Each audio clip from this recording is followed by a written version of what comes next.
महिला सशक्तिकरण एवं बाल विकास विभाग द्वारा बहादुराबाद इंडस्ट्री एरिया में 16 करोड़ से बना 95 कमरों का इंदिरा प्रदर्शनी कामकाजी महिला छात्रावास निजी हाथों में जाने के बाद एक कमरे का किराया 1000 से बढ़ाकर 8000 कर दिया गया। इससे छात्रावास में रह रही कामकाजी महिलाओं में हड़कंप मचा हुआ है। कई छात्रावास कामकाजी महिलाएं इंदिरा प्रियदर्शनी कामकाजी महिला छात्रावास को छोड़कर चली गई। वहीं जो महिलाएं अभी हैं वो छोड़कर जाने पर मजबूर हैं। मार्च माह में ही इंदिरा प्रियदर्शनी कामकाजी महिला छात्रावास निजी हाथों में सौंपा गया है। शासन स्तर से ही छात्रावास की टेंडर प्रक्रिया की गई। छात्रावास में रह रही कामकाजी महिलाओं का कहना है कि 8000 प्रति माह उनकी तनख्वाह है। ऐसे में अगर वो 8000 एक बेडरूम का किराया देंगी तो बचेगा क्या? कैसे अपना घर चलाएंगी और कहां से खाना खाएंगी? महिलाओं का कहना है कि बाल विकास विभाग ने संस्थान को निजी हाथों में तो दे दिया, लेकिन छात्रावास में रह रही कामकाजी महिलाओं को कोई नोटिस तक जारी नहीं किया।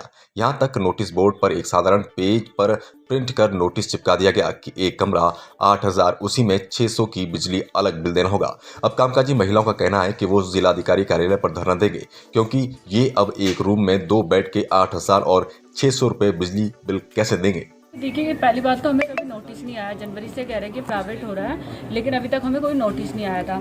तो फिर हमने सोचा कि अगर हमें छोटे लोग बोल रहे हैं, सुपरवाइजर बोल रहे हैं कि 8600 रुपये किराया हो गया, तो क्यों ना हम अधिकारी के पास जाके एक बार कंफर्म कर ले कि 8600 रुपये किराया है कि नहीं है।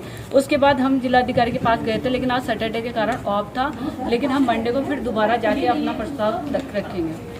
नहीं सर, 8600 रुपये का तो मुझे नहीं लगता कि 7000 की सैलरी में कोई भी 8600 रुपये पे कर पाएगा इस हॉस्टल में, चाहे प्राइवेट रहे चाहे गवर्नमेंट रहे। सर हम ये कह रहे हैं, अगर उन्हें बिजली का अलग ही लेना है या फिर प्राइवेट में है कि सब मीटर लगा हुआ है, सब मीटर बनाया है गवर्नमेंट ने, आप हर पर रूम के पास सब मीटर लगा दे। हमारा चाहे 200 बिल आए चाहे 400 बिल आए, हम खुद पे कर देंगे। लेकिन अगर कोई हमसे ये बोलेगा कि 600 रुपये पर महीना देना है, तो हम उसे बिल्कुल भी नहीं दे सकते। सरकार ऊपर से कुछ भी हमारे लिए करती है ना, तो कम से कम एक स्टम्प या एक मोहर तो होती है, वो बहुत ज़रूरी है और हमें उसी पे यकीन करना चाहिए।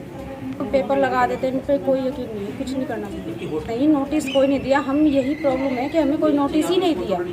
कम से कम 3 मंथ का टाइम या कोई नोटिस हो कि आपका इतना किराया हो जाएगा, आप रह सकते हो या नहीं रह सकते हो, उसमें हमें बताओ, या कुछ कोई इन्फॉर्मेशन कुछ नहीं है।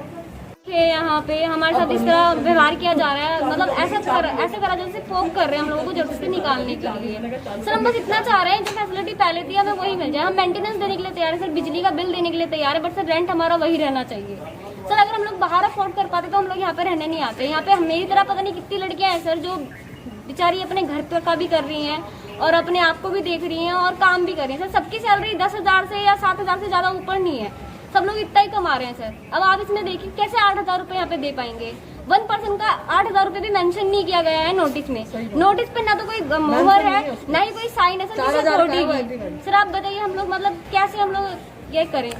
हम एप्लीकेशन देने गए थे, बट आज गए थे, आज छुट्टी थी, तो हम लोग रेसिडेंस से भी गए थे। उन्होंने कहा था मंडे को आइएगा, तो हम मंडे को जाने वाले हैं। सर देखिए हमारे पास काफ़ी सारे ऑप्शंस हैं। हम CDPO के पास जाएंगे, हम DPO के पास जाएंगे, हम DM के पास जाएंगे। अगर सर वहाँ पर से भी कुछ नहीं होता तो हम CM पोर्टल में सर कंप्लेन करेंगे। ये कहना है कि जो यहाँ पे आश्रित महिलाएं, गर्ल्स जो भी रह रही हैं, वो इतना आई थिंक नहीं दे पाएंगी।